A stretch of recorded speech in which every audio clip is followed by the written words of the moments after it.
We're going to put a bit of urea on the ryegrass down here.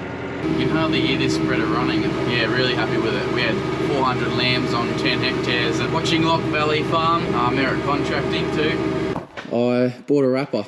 I just started it up and just remembered that. Good morning everyone, how are we going today? I'm just pushing some stud lambs for stud lambs to wean back into their paddock, which is just there.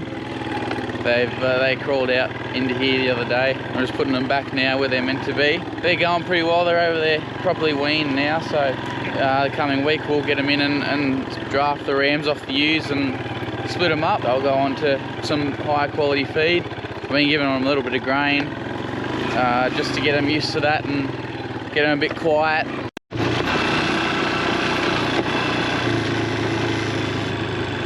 Go back. Go back. I've actually got the spreader hooked up. We're gonna put a bit of urea on the ryegrass down here while it's sort of, hopefully it'll rain soon and wash it into the soil, wash the nitrogen in, because at the moment while the ground's so wet, if you put it on and leave it and don't get any rain to wash it in, it'll actually go back into the atmosphere and it'll be completely useless then. Only some of it will get absorbed by the plants. So if we can do it now while it's sort of just about to rain, then we get a 5 or 10 mils on it, it'll wash it in nicely and actually get a lot more benefit out of it. Just while it's so wet at the moment, that's the main reason. If you're putting it on in dry conditions and you didn't get rain for a day or two, that's probably all right from my understanding.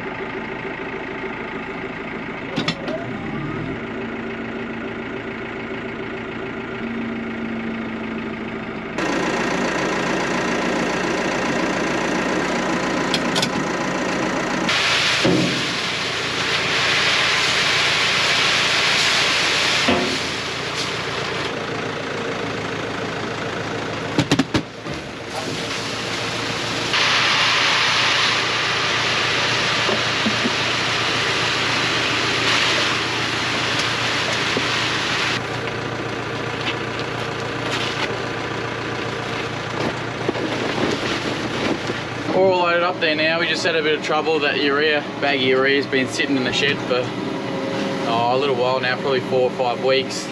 And I guess just sitting there and a little bit of moisture in the air just made it go, didn't mesh together or anything, just got a bit stuck.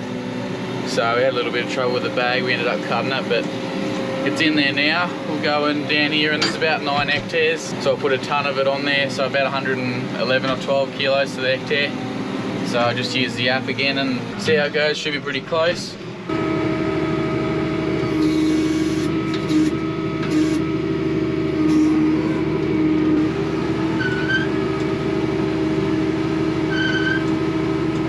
can hardly hear this spreader running. It's good compared to the old one.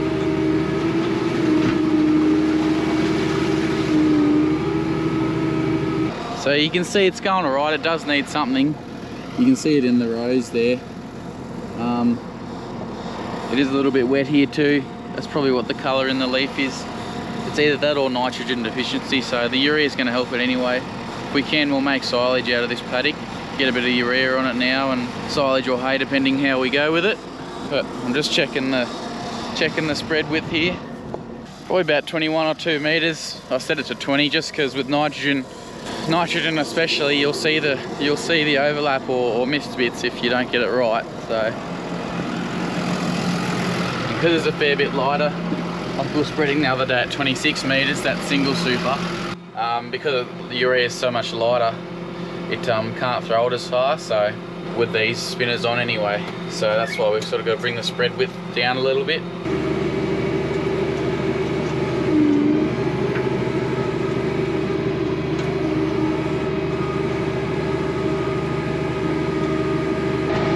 This is the only urea we're spreading at the moment. We're going to put a bit of brassica down the other place and Raphno palaton, which is a radish across a kale, in actually the paddock next door to this one. And we'll put some urea on that when it gets up and going. We haven't sowed it yet. We've only done a couple of paddocks of pasture, which you would have seen in the last video probably. But yeah, literally white gold this stuff at the moment.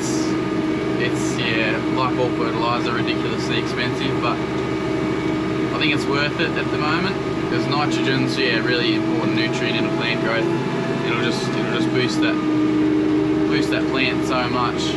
Bit of brassica and bit of raphnopalaton. The raphnopalaton we had pretty good success with it the past couple of years. It's very expensive, but I think that's because it's only just been released, so it was only commercially released last year or the year before, but we got it the year before that off elders as a trial sort of thing, and yeah, really happy with it. We had 400 lambs on 10 hectares and still couldn't keep on top of it.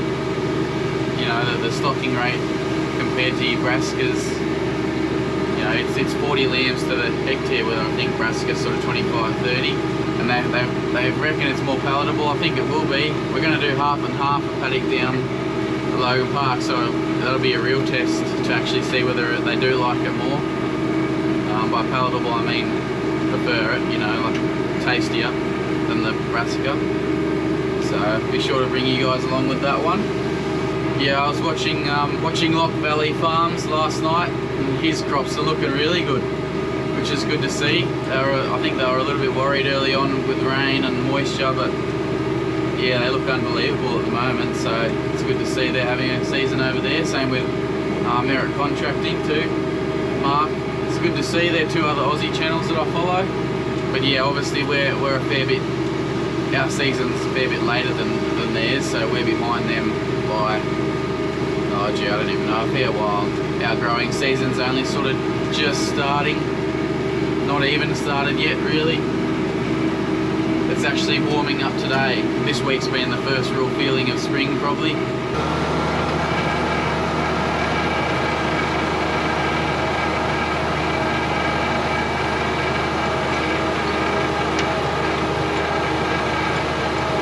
Here's a sprayed paddock I was just talking about. We were going to put the raphnopalaton.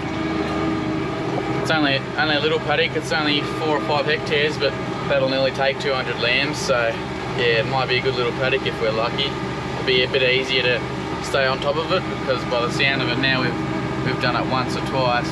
Sort of know what we're in for in terms of what the ability of what it can do. So if we can make sure we stock it heavily and keep it short, it'll just keep growing underneath. Should be a good little paddock, and then we'll have 20 odd hectares, 25 hectares of brassica in, and probably a few more hectares of this raphnopalaton in the next few weeks hopefully. I've been shearing most of this week and I'm shearing most of next week by the sound of it, weather permitting, so not going to have a lot of time to help Dad with the sowing, but we'll see how we go. All done there now. Few sheep I've got to get off here now. I'll come back down on the bike and move them. Oh, hey Max, what are you doing? Yeah.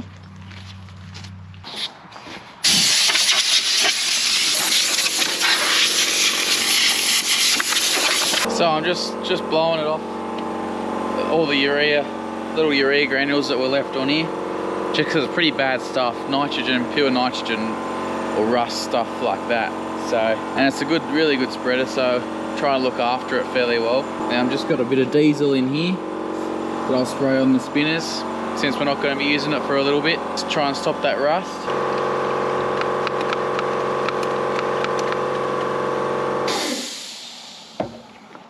Doesn't appear to be working very well though. Right, I couldn't find that other gun, the other spray gun wasn't working, so I'm just going to use some WD-40 lanolin spray. It'll work the same.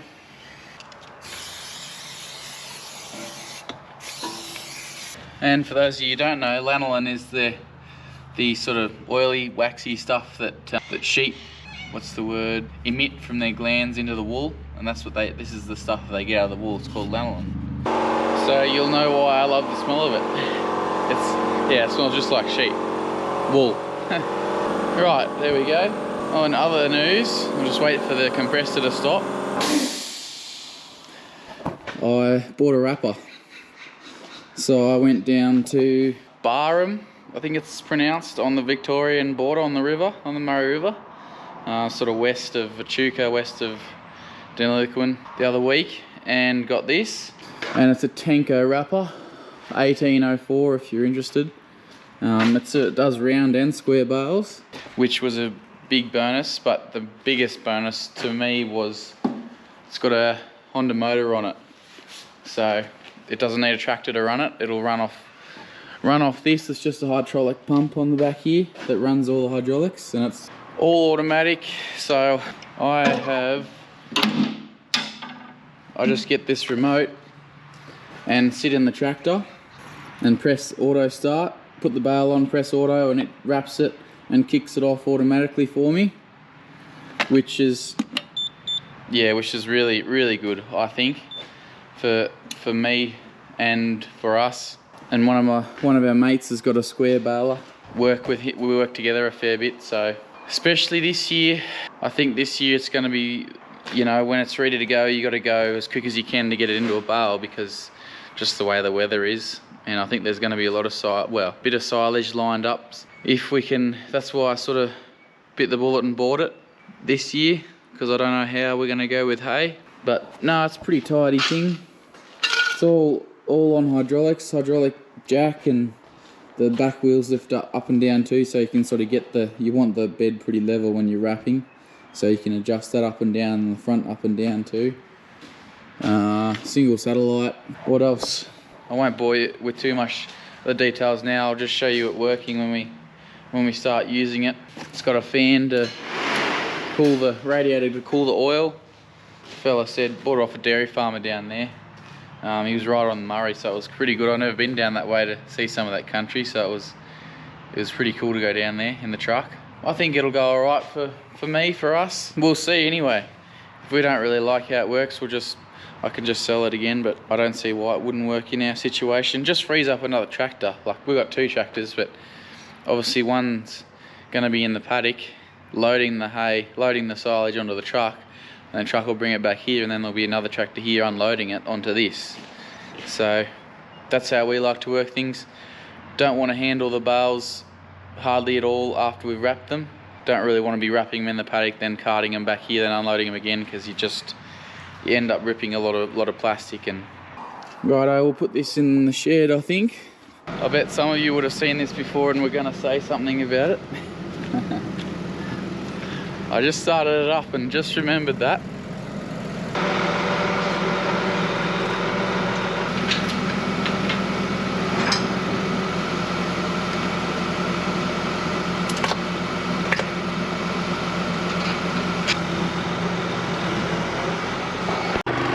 Just getting these few sheep off this ryegrass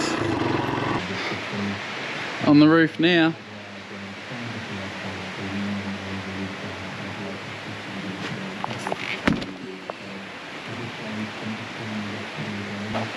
What do you reckon? Sit. So I've just been putting a light up there to shine down here on the when the bale's being wrapped, just because we don't have a tractor on the front here. When you're taking the wrapped bale away, you won't be able to see what's going on here, and you sort of always want to keep an eye on it. So just got to tidy the cables up a bit. That other thing on top of the light there, that red box is for the remote, I think. I assume. Yeah, I think it's the remote sensor, so I'll tidy that cable up too. Anyway guys, I'm just gonna change the plug on this wrapper and check a few more things, hydraulic oil and stuff on it, and it'll be right to go then. So I think I might leave it there. I think I've done enough talking. Anyway, I hope you enjoyed that, and with that we'll catch you in the next one. Alrighty, see ya, bye.